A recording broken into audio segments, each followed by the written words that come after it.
Aku Saraswati. Menurut ibuku, aku ini terlahir istimewa, berbeda dengan kebanyakan orang pada umumnya. Ketika aku kecil, jarang sekali aku menangis. Bahkan bidan yang menolong persalinan ibuku pun sempat khawatir karena aku tidak juga menangis ketika aku pertama kali menghirup udara di dunia ini. Di usiaku yang masih 3 tahun, aku pernah membantu menemukan anak yang usianya 5 tahun lebih tua dariku. Menurut cerita ibuku, anak yang tinggalnya masih satu kampung denganku itu hilang diculik oleh Kalong Wewe.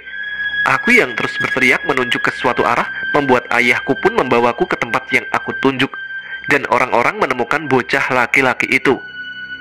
Setelah aku duduk di kelas 2 SD, aku baru menyadari bahwa aku memiliki kemampuan yang jarang dimiliki oleh orang lain. Hingga ada beberapa tetangga kampungku yang pernah minta tolong ketika mereka sedang tertimpa sebuah masalah. Beberapa kali aku pernah mengobati orang yang terkena ilmu santet, pelet, dan penyakit-penyakit non-medis lainnya. Sehingga di kampungku, aku dijuluki Ibu Nyai oleh penduduk di desaku. Mungkin bisa dibilang kalau zaman sekarang aku ini adalah anak indigo. Aku tidak pernah berkomunikasi dengan makhluk-makhluk gaib yang aku lihat. Ketika aku mengobati seseorang atau mengusir sosok makhluk yang mengganggu, aku hanya mengancam mereka dengan energi yang aku miliki. Ayah yang tidak mau kalau aku terus bersinggungan dengan hal-hal gaib pun akhirnya memutuskan mengajak kami sekeluarga untuk merantau ke sebuah kota. Dan sejak kelas 4 SD, aku tinggal dan tumbuh besar di kota ini. Ketika aku sudah duduk di kelas 2 SMP, kemampuanku pun sedikit bertambah. Tapi kemampuanku ini lebih banyak kugunakan untuk membantu ayah dan ibuku yang memiliki usaha dagang. Dengan kemampuanku itu, aku bisa membantu dagangan ayah laris manis dalam waktu singkat. Kadang ayah melarangku untuk melakukan hal-hal di luar nalar untuk membantu usahanya. Tapi, berbeda dengan ibu. Ibu selalu memintaku membuat dagangannya laris manis sebelum jam 12 siang. Hal itu sengaja dilakukannya supaya ibu bisa segera mengurus rumah dan adik-adikku. Ibu yang berdagang di sebuah kantin perkantoran, setiap hari dagangannya laris manis tanpa tersisa. Hal itu membuat beberapa orang yang juga berjualan di kantin itu merasa iri. Beberapa kali sempat ada yang mencoba membuat usaha ibuku bangkrut dengan berbagai cara. Tapi bersyukur aku bisa mengatasi semuanya. Hingga suatu hari, ada seorang yang penampilannya seperti dukun datang ke kantin tempat ibuku berjualan. Orang itu terus menatapku tajam seolah-olah ingin agar aku cepat pergi dari kantin itu. Aku pun mempertajam indera pendengaranku agar aku bisa mendengar percakapan antara orang yang berpenampilan seperti dukun itu dengan Pak Marno. Pak Marno adalah seorang pedagang sama seperti ibuku. Dia juga berjualan di kantin yang sama dengan jarak beberapa meter di sebelah ibu. Dagangan yang dijualnya pun sama seperti yang dijual oleh ibuku. Bedanya, dia lebih dulu berjualan di sana sebelum ibu. Di kantin tempat ibu berjualan, memang ada beberapa orang yang menjual dagangan yang sama. Ada 2 orang yang berjualan bakso, ada juga yang sama-sama berjualan siomay dan lainnya. Tapi yang namanya iri dan dengki datangnya dari dalam hati, lalu setan datang membumbui.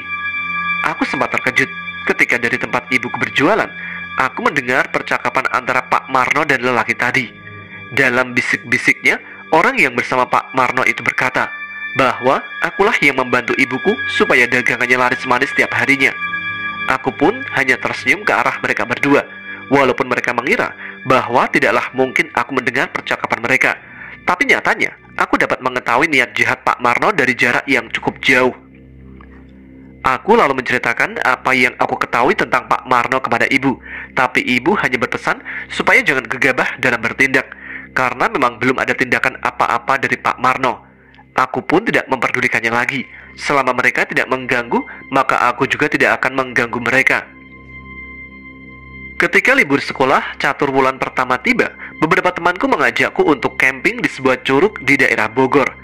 Salah satu temanku yang bernama Febri adalah keponakan dari Pak Marno.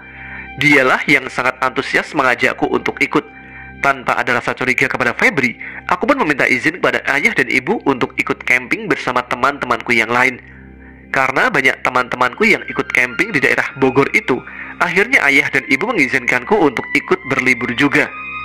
Sabtu paginya, aku, Ratna, Mila, dan Nanda, serta 7 orang teman laki-laki kami yang sudah berada di sebuah stasiun untuk berangkat menuju ke kota hujan itu.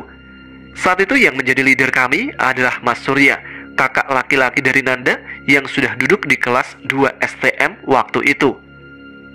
Sekitar pukul 3 sore, rombongan kami pun sudah berjalan menuju ke curug tujuan kami. Setelah melewati pemukiman warga, lalu kami lanjut menyusuri perkebunan teh yang jalannya semakin menanjak. Di posisi paling depan ada Mas Surya, lalu Tompel, Nanda, aku, Ari, Ratna, Mila, Asep, Panjul, Dori, dan yang berjalan paling belakang adalah Febri. Setelah 1 jam berjalan menyusuri perkebunan teh, kami lalu memasuki daerah yang ditumbuhi pohon-pohon besar. Tidak lama setelah itu, kami pun beristirahat untuk sekedar minum dan meredakan nyeri di kaki kami. Jam sudah menunjukkan pukul setengah 5 sore waktu itu. Ketika kami ingin melanjutkan perjalanan, ada seorang warga yang berjalan dari arah depan kami. "Maaf Jang, saya terlambat untuk menjemput. Tadi ada 2 orang yang minta diantarkan ke curug itu juga soalnya," ucap Mang Usman yang terlihat sedang menghitung jumlah kami. "Berapa orang yang mau ikut camping Jang?" tanya Mang Usman. 11 Mang, jawab Mas Surya. "Waduh, ganjil ya," ucapnya yang terlihat sedikit bingung. "Loh, bukannya Mamang mau nemenin kita camping ya?" tanya Mas Surya. "Sebenarnya malam ini saya tidak bisa Jang, tapi karena jumlah kalian ganjil, ya terpaksa Mamang ikut camping juga lah," jawab Mang Usman. "Ya sudah, ayo jalan lagi, biar sebelum maghrib tenda kalian sudah berdiri," imbuh Mang Usman. Pukul setengah 6 sore, tenda kami pun sudah berdiri tidak jauh dari air terjun yang terlihat sangat indah. 2 tenda besar dan 2 tenda kecil pun sudah berdiri hadap-hadapan dengan api unggun yang sudah menyala di tengahnya. Aku yang sedari awal tidak merasakan adanya hal-hal aneh pun mulai menajamkan indera pendengaran dan penglihatanku. Aku mulai merasakan ada banyak kelebatan-kelebatan sosok-sosok yang sedang memperhatikan kami. Aku menyelaraskan energiku dengan energi mereka yang terasa sangat panas. Mataku kini sudah bisa melihat dengan jelas makhluk-makhluk astral yang ada di tempat kami camping. Aku juga mendengar mereka berinteraksi satu sama lain. Aku yang sudah terbiasa dengan hal-hal gaib pun merasa biasa saja. Aku berusaha berlaku normal layaknya teman-temanku yang lain. Aku berpura-pura pada demit-demit di tempat itu kalau aku tidak melihat mereka. Mas Surya yang terlihat sedang membantu Ratna dan Mila memasak pun terlihat memegangi bagian tengkuknya. Mungkin Mas Surya kini merasakan merinding yang sangat hebat. Itu wajar, karena ada 3 makhluk cebol dengan daun telinga yang panjang serta runcing sedang berada di sebelah kanan dan kiri Mas Surya. Aku hanya tersenyum ketika salah satu makhluk cebol dengan bola mata hitam itu memeluk Mas Surya dari belakang. Aku pun menghampiri Mang Usman yang sedang berjalan ke arah tenda kami. Aku menghentikan langkahnya dan bertanya pada Mang Usman tentang curug ini. "Mang, kok di sini serem ya? Banyak penampakan?" bisikku kepada Mang Usman. "Iya Neng, Neng juga bisa melihat ya," jawab Mang Usman yang tersenyum kepadaku. "Banyak banget Mang, nggak kehitung jari," balasku. "Biarkan saja Neng, mungkin karena sedang ada yang melakukan ritual di atas air terjun itu," ujar Mang Usman lagi. Aku pun kembali ke arah tenda bersama Mang Usman. Sesampainya di depan api unggun, aku melihat wajah Mas Surya semakin pucat. Makhluk-makhluk cebol yang tadi ada di dekat Mas Surya pun kini telah berganti sosok hitam besar berbulu dengan mata merah menyala. Tangan makhluk menyeramkan itu terus mencengkram kepala Mas Surya, sehingga Mas Surya merasakan sakit di kepalanya yang membuat wajahnya semakin pucat. Aku lalu mengambil batu kecil yang ada di sekitarku. Aku menggenggam erat batu itu dan berjalan mendekati Mas Surya. "Kenapa Mas?" tanyaku singkat. "Kepalaku sakit Ras," jawab Mas Surya. Makhluk hitam itu kini memandangku dengan tajam, tapi aku tetap berpura-pura seolah tidak melihatnya, dan juga tidak melihat makhluk-makhluk lain di sekitarku. Aku lalu melempar-lemparkan batu kecil itu di tanganku. Batu yang kini terlihat seperti bara api itu terus aku gunakan untuk mainan di tanganku.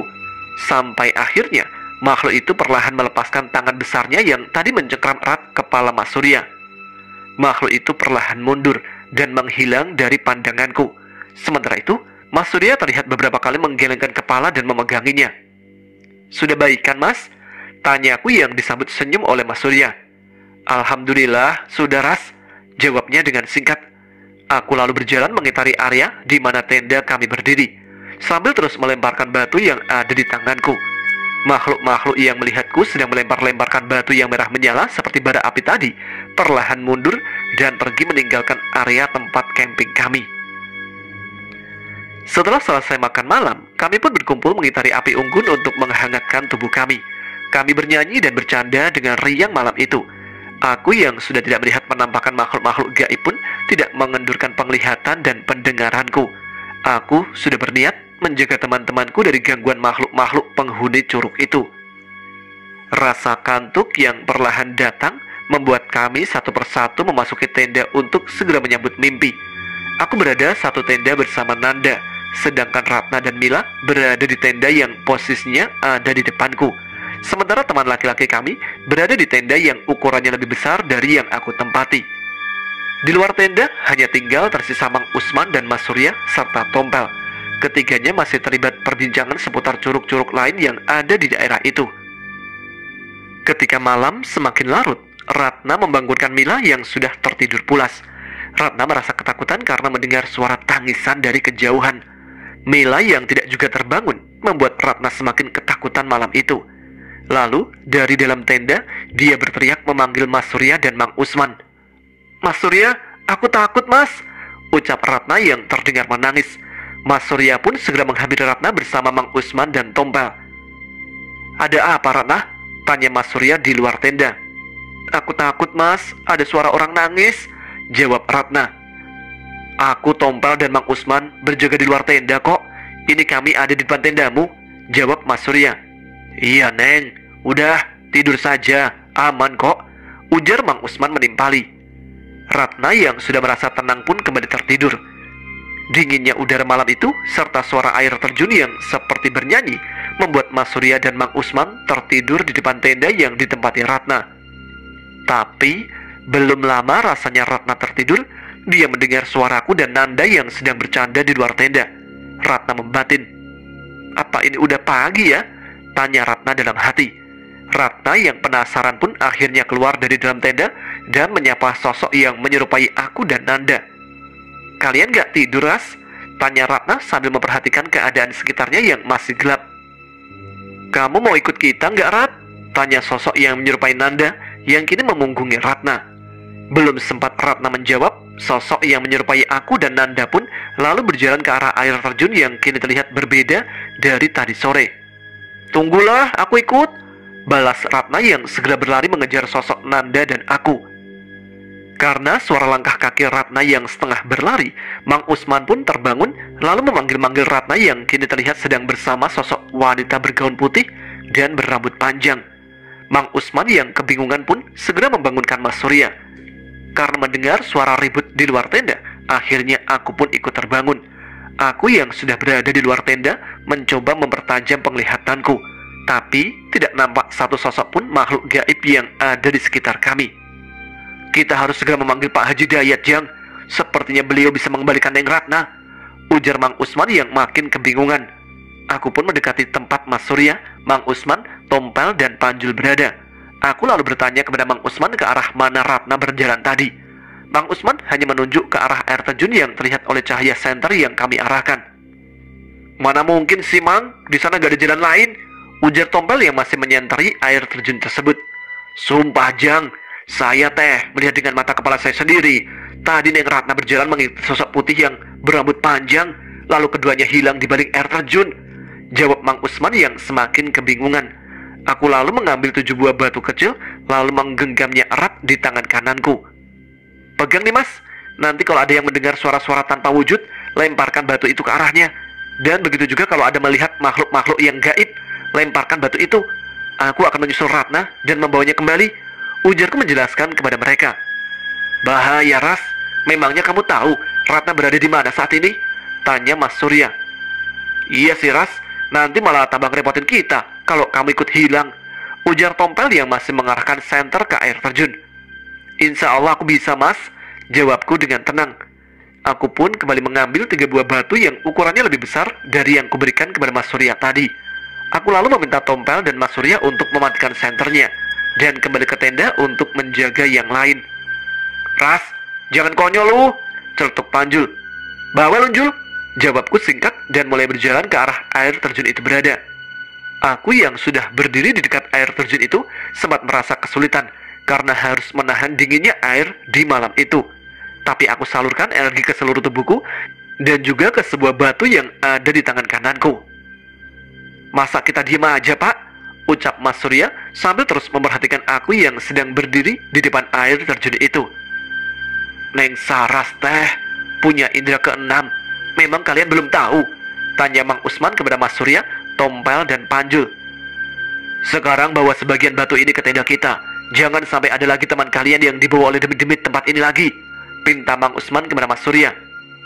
"Gue nunggu di sini aja, Mas, buat nemenin Mang Usman," celetuk Tompel. "Ya sudah, ayo Jul, kita balik ke tenda," ucap Mas Surya yang dibalas anggukan kepala oleh Panjul. Aku yang sudah menajamkan penglihatan dan pendengaranku, serta menyalurkan energi ke beberapa batu yang ada di tanganku pun bersiap untuk menyerang tempat tinggal dari makhluk-makhluk gaib itu. Aku mundur beberapa langkah, mengambil ancang-ancang dan melemparkan batu yang kini berwarna merah menyala ke arah air terjun itu. Suara dentuman keras pun terdengar, dan tempatku berdiri pun berguncang untuk beberapa saat. Tidak lama kemudian, muncul seorang nenek-nenek yang keluar dari balik air terjun itu. Nenek itu memegang kayu dan tampak sedikit membungkuk. "Apa yang kamu lakukan? Apakah kamu mau menghancurkan tempat tinggalku?" ucap nenek tua yang kini tubuhnya bercahaya merah dan mengepulkan asap putih. "Mana temanku yang kau bawa tadi, nenek jelek?" ucapku sambil melempar-lempar batu seukuran kepalan tanganku yang warnanya merah dan mengeluarkan asap. "Sabar dulu, akan nenek kembalikan temanku. Tapi simpanlah benda yang ada di tanganmu itu," jawab nenek itu lagi. "Ini cuma batu biasa kok, Nek. Aku hanya meminjam dari tempat ini," jawabku dengan pandangan tajam ke arahnya. "Kalau kau mau, aku juga bisa membuat air di tempat ini menghancurkan tempatmu tinggal, Nek," ujarku lagi. "Bocah sombong," ucap nenek itu yang langsung melemparkan tongkat kayu yang tadi dipegangnya. Aku hanya tersenyum ke arah nenek itu, tanpa bergerak sedikit pun, karena aku melihat gerak tongkat kayu yang terbang ke arahku seperti gerakan lambat di film-film, atau dalam bahasa Inggris disebut slow motion. Tentunya aku dengan mudah dapat menangkap tongkat yang dijadikan senjata oleh nenek itu. "Cepat, tunjukkan wujud aslimu. Jangan membuatku merasa iba dengan pura-pura jadi seorang nenek-nenek. Demit air," ucapku sambil mematahkan tongkat kayu yang berbentuk seperti ular. "Manusia kurang ajar. Akan kutangkap kau bersama temanmu tadi, dan akan kujadikan budak di tempatku," ujar nenek tua itu yang kini berubah semakin menyeramkan. Wajahnya pucat pasi tanpa hidung dan bibirnya lebar dengan guratan-guratan merah di kedua pipinya. Kedua bola matanya pun hitam dan rambut yang memanjang sampai ke ujung kaki. Lalu kedua tangan makhluk itu mengeluarkan kuku-kuku yang panjang dan hitam. Aku hanya tersenyum kepadanya dan segera melemparkan batu yang merah menyala ke arahnya. Lesatan batu yang kulemparkan ke arahnya tidak bisa lagi dihindarinya, karena sebelum batu itu kulemparkan, aku terlebih dahulu menguncinya dengan energi yang aku miliki. Beberapa detik kemudian, makhluk itu pun berteriak dan meminta ampun kepadaku. "Ampun, akan ku kembalikan temanmu. Jangan sakiti aku lagi," ucap makhluk menyeramkan itu sambil merintih kesakitan. Tidak lama kemudian, dari balik air terjun, muncul Ratna bersama sosok makhluk yang hampir mirip dengan makhluk yang sudah aku kalahkan tadi. Ratna yang terlihat basah karena guyuran air terjun itu, berjalan ke arahku sambil sedikit mengomel.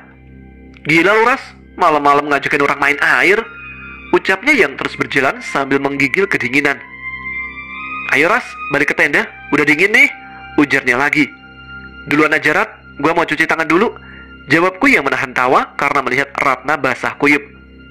"Sekarang apa lagi bocah?" tanya makhluk menyeramkan itu. "Siapa namamu?" tanyaku kepada sosok itu. "Panggil saja aku Nyelintang. Ada perlu apa kau menanyakan namaku?" jawab Nyelintang. "Bila suatu saat nanti aku butuh bantuanmu, apakah kau bersedia membantuku?" tanyaku kepada makhluk yang kini sudah dapat berdiri itu. "Aku tidak pernah ingin menjadi peliharaan siapapun, tapi karena kau seorang gadis yang luar biasa, dengan senang hati aku akan membantumu," jawab Nyelintang yang perlahan berubah menjadi perempuan setengah baya dengan busana zaman dulu. "Aku tidak ingin mengikat perjanjian denganmu, apalagi kalau sampai harus memeliharamu, Nyi," jawabku dengan tegas. "Baiklah gadis cantik, Panggil aku bila kau memerlukan bantuanku. Bila aku berhalangan hadir, biar adikku yang bernama Nyi Wulan yang datang. Ini adalah janjiku kepadamu. Panggil aku Saras. Besok sore aku dan teman-temanku akan pulang dari tempat ini. Jadi tolong jangan biarkan makhluk-makhluk sebangsamu mengganggu kami. Ujarku yang dibalas senyuman dan anggukan kepala oleh Nyi Lintang. Baiklah, aku kembali dulu ke tendaku. Tolong jaga rombongan kami malam ini, Nyi. Pintaku sambil berlalu pergi meninggalkan Nyi Lintang. Ini adalah pertama kalinya dalam hidupku berbicara langsung dan menaklukkan makhluk penunggu suatu tempat yang mengganggu tanpa memusnahkannya. Sebelumnya, aku lebih memilih menghancurkan makhluk-makhluk yang mengganggu atau menyakiti seseorang beserta orang yang mengirimkannya. Setelah urusanku dengan Nyi Lintang selesai, aku pun bergegas kembali ke tenda. Terlihat Tompel, Panjul, dan Mang Usman menungguku di tempat mereka tadi berkumpul. Ras, lu nggak kenapa-napa kan? Tanya Panjul yang tampak heran melihatku. Beneran, Ras? Lu punya indera keenam? Sahut Tompel yang juga terlihat heran. Kalian gak usah bawel ya, gak usah cerita ke siapa-siapa tentang kejadian malam ini. Jawabku. Beres, Ras. Tapi nanti lu ceritain ke kita ya, bagaimana lu bisa ngajak Ratna balik lagi? Pinta Tompel. Iya, sekalian nanti gue panggilin penunggu air terjun itu ya. Jawabku sambil tertawa. Ih, oke dah. Jawab Tompel dan Ijul bersamaan. Alhamdulillah, Neng Saras bisa menyelamatkan Neng Ratna. Ujar Mang Usman. Ayo, kita kembali ke tenda, Mang. Lumayan, masih bisa ada waktu buat tidur. Jawabku yang tersenyum kepada Mang Usman. Aku menghampiri Ratna yang sedang duduk di depan api unggun. Lu nggak apa-apa, Rat? Tanyaku kepada Ratna. Lah, kan lu tadi yang nyeburin gua ke dalam air, Ras. Terus gua narik lu sampai jatuh dalam air juga. Tapi kok baju lu nggak basah sih, Ras? Tanya Ratna yang terlihat masih kebingungan. Lu kan tadi dibawa pergi sama demit, Rat. Celetuk Panjul yang membuat kami semua tertawa. Panjul, kalau ngomong jangan sembarangan lu. Jawab Ratna yang terlihat marah. Tanya aja tuh sama Mas Surya atau sama Mang Usman. Jawab Panjul santai. Neng Ratna, tadi teh Neng masuk ke alam dedemit. Untungnya Neng Saras bisa membawa kembali Neng Ratna dengan selamat. Ujar Mang Usman menjelaskan. Tadi tuh Nanda sama Saras ngajak aku buat main ke kolam yang ada di air terjun sana, Mang. Tapi setelah itu Nanda hilang. Tinggal aku sama Saras yang di sana. Ujar Ratna menjelaskan. Di air terjun itu mah gak ada kolamnya, Neng. Mungkin itu pengaruh dari jin saja. Jawab Mang Usman. Ya sudah, sekarang yang masih mengantuk tidur lagi aja. Baru jam 3 kok. Ujar Mas Surya. Aku dan Nanda pun kembali ke dalam tenda untuk melanjutkan mimpi kami yang sempat tertunda. Setelah acara liburan kami di Curug selesai, kami pun kembali lagi ke daerah tempat kami tinggal. Kami sempat mampir sebentar ke rumah Mang Usman untuk beristirahat setelah beberapa jam perjalanan. Setelah berada di dalam kereta, aku merasa sangat cemas dan tidak enak di hati. Sampai Nanda meyakinkanku bahwa semua baik-baik saja. Sekitar pukul 8 malam, aku sudah sampai di rumah kontrakan tempat aku, ayah, ibu, dan adik-adikku tinggal. Di luar rumah kami, terlihat ramai oleh tetangga dan orang-orang di sekitarku tinggal. Aku yang sudah merasa gelisah dan mata kananku berkedut terus dari tadi pagi pun sudah menduga ada sesuatu yang sedang menimpa keluargaku. Aku berlari menerobos kerumunan orang yang ada di depan rumahku. Ketika aku sampai di depan pintu rumah, betapa hancurnya hatiku melihat orang yang aku sayangi sudah terbujur kaku dan tertutup kain jarik. Aku menangis sejadi-jadinya menghambur dan memeluk ibu yang kini sudah tidak lagi bersama kami. Ayah dan adikku ikut menangis dan memelukku, memintaku untuk sabar dan tabah menghadapi ujian dari Sang Pencipta. Kutumpahkan tangis dan penyesalanku di samping tubuh ibu yang terlihat kaku. Aku menyesal tidak bisa menemani ibu di saat-saat akhir hidupnya. Ketika aku sudah bisa menguasai diri dan sudah mulai mengikhlaskan kepergian ibu, aku lalu membuka kain penutup wajah ibu. Betapa terkejutnya aku melihat ada lebam biru di bagian leher ibu, seperti bekas cekikan atau sesuatu yang membuatnya tidak bisa bernafas. Aku lalu menghampiri ayah dan menanyakan bagaimana kejadian ibu sebelum dia pergi. Setelah memakan bubur yang diberikan Pak Marno tadi pagi, ibu merasa pusing dan mual, Ras. Ayah lalu membawa ibumu ke puskesmas. Tapi kata dokter, semuanya normal, tidak ada tanda-tanda keracunan makanan atau hal lainnya. Malah dokter itu meminta ayah supaya ayah membawa ibumu ke bidan. Mungkin ibumu sedang mengandung lagi, kata dokter itu. Ayah menjelaskannya kepadaku dengan mata berkaca-kaca. Jam berapa ibu pergi ya? Tanyaku lagi. Sekitar habis maghrib. Ibumu mengeluh mual dan lehernya sakit. Tidak lama setelah itu, ibumu jatuh dan dia sudah tidak ada, Ras, jawab ayahku. Aku yang mencurigai sesuatu pun mulai menajamkan penglihatan dan mendengarkanku serta kemampuanku yang lainnya. Aku mencium adanya kejanggalan yang menimpa ibu. Aku kembali mendekati tubuh ibu dan memeriksa denyut nadinya dengan seksama. Alhamdulillah, bisikku pelan ketika aku mendapati denyut nadi ibu yang sangat lemah. Aku pun lalu menyalurkan energi murniku ke tubuh ibu untuk menjaga denyut nadinya. Setelah itu, aku kembali berbicara kepada ayah tentang dugaanku. Aku pun masuk ke dalam kamar dan berkonsentrasi untuk bisa masuk ke dimensi lain. Aku mengunci pintu kamar dan meminta ayah menjaga supaya jangan ada siapapun yang masuk ke dalam kamarku. Aku merebahkan tubuhku dan memejamkan mataku. Lalu aku mencari jalan menuju dimensi lain lewat pikiranku. Aku yang sangat mengenali suara ibu, lalu berjalan mengikuti jejak-jejak auranya yang tertinggal. Setelah lama berjalan di tempat yang bukan alam dari manusia dan berbagai makhluk sudah kutemui di sana, akhirnya aku melihat sosok ibu yang tertutup kabut tipis. Di sebelah ibu ada sosok manusia berbadan gempal memiliki 2 tanduk menyala di atas kepalanya. Sekuat tenaga aku mengejar sosok yang aku yakini itu adalah sosok ibuku. Semakin aku berlari, semakin menjauh pula kedua sosok itu dariku. Di tengah rasa sedih dan hampir putus asa, aku berdoa dengan berlinang air mata. Ya Allah, aku memohon ampunanmu dan memohon ridhomu. Izinkan aku membawa kembali ibuku. Berikanlah aku kekuatan ya Rob, bisikku dalam hati. Beberapa detik kemudian, tempat yang tadinya samar dan seperti berkabut pun tiba-tiba dapat kulihat dengan jelas. Aku kembali berlari dengan penuh keyakinan untuk bisa membawa pulang sukma ibuku. Sejauh ini, inilah tempat terjauh yang pernah aku datangi. Demi menyelamatkan ibu, aku tidak memperdulikan lagi keselamatanku sendiri. Aku yang sudah berhasil memperpendek jarak dengan sosok ibu dan sosok yang membawanya kembali tertegun ketika melihat tubuh ibu seperti menembus dinding besar yang ada di hadapannya.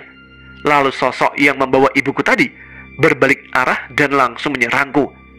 Sebuah benda besar yang di seluruh bagiannya terdapat duri-duri tajam itu terus diayunkan makhluk itu ke arahku.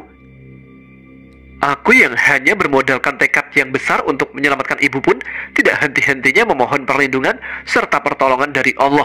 Karena ini adalah pertama kalinya dalam hidupku harus bertarung di alam gaib. Ketika semakin terdesak, tiba-tiba aku mendapatkan ide yang belum pernah aku pikirkan. Aku menyalurkan energi ke arah kakiku sambil terus menghindari serangan-serangan dari makhluk jelek itu. Setelah langkahku lebih cepat, aku membayangkan sedang memegang sebuah batu dan menyalurkan energi besar ke batu tersebut. Energi yang terkumpul di tanganku kini membentuk bola merah yang sangat panas. Ketika aku mendapatkan kesempatan untuk menyerang makhluk itu, tanpa ragu lagi, aku lalu mengayunkan pukulan ke arah dada kanan makhluk itu. Seketika itu juga, makhluk tadi terpental membentur dinding gaib tempat ibuku menghilang tadi. Seketika itu juga, makhluk tadi menghilang dan hanya menyisakan kepulan asap. Aku lalu mengambil senjata makhluk tadi, yang terlepas dari tangannya ketika aku membuatnya terjungkal. Aku kembali menyalurkan energi ke benda besar yang penuh duri tajam tadi, lalu mengangkatnya. Setelah benda itu terlihat memerah, aku lalu mengayunkannya ke arah dinding gaib yang sepertinya menjadi pembatas antara aku dan ibuku.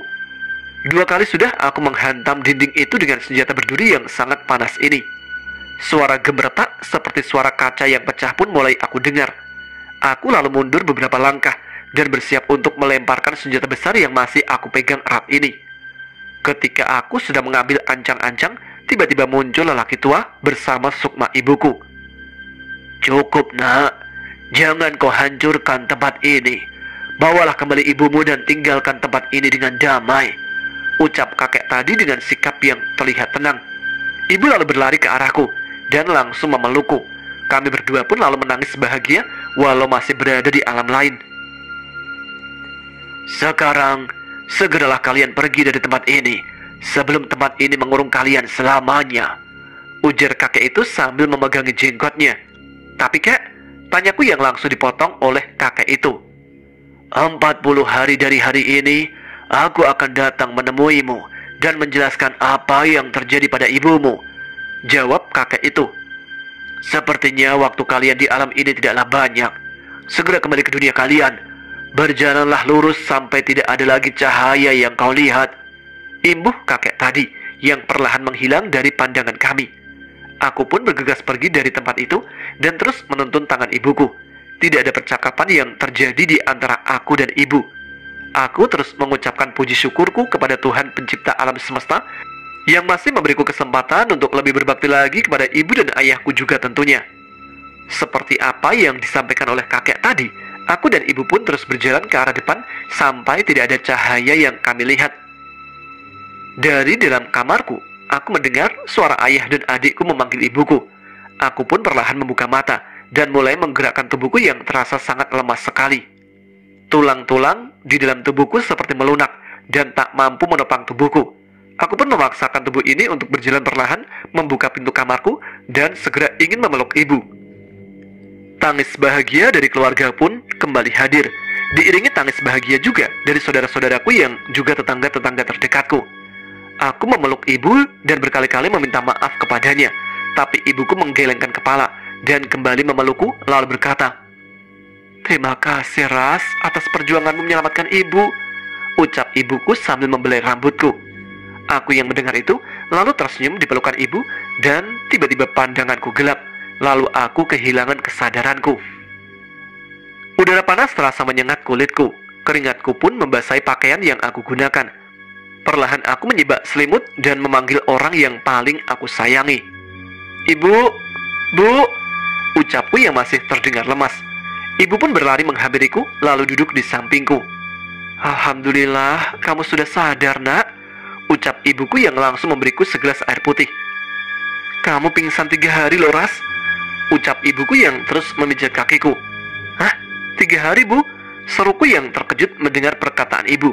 Ibu hanya tersenyum, lalu mencium keningku. "Bau asam, Ras. Kamu mandi sana. Ibu hangatkan air dulu ya, buat kamu mandi," ujar ibuku. "Aku mandi pakai air biasa aja, Bu. Gerah," balasku. Setelah kondisiku membaik, ibu lalu mulai menceritakan bagaimana kejadian di hari itu yang hampir saja membunuhnya. Ibu bercerita bahwa hari itu, Pak Marno membagi-bagikan makanan kepada semua orang yang berjualan di kantin itu. Semua orang pun menerimanya dengan senang, bahkan ada beberapa orang yang langsung memakannya. Setelah ibu memakan habis bubur yang rasanya begitu enak, tiba-tiba lehernya sakit dan sulit untuk menelan air. Sampai di rumah, ibu merasa pusing dan mual, lalu ayah membawanya ke puskesmas. Setelah sore hari, tiba-tiba ibu merasa ada sesuatu yang membuat leher ibu sakit seperti tercekik.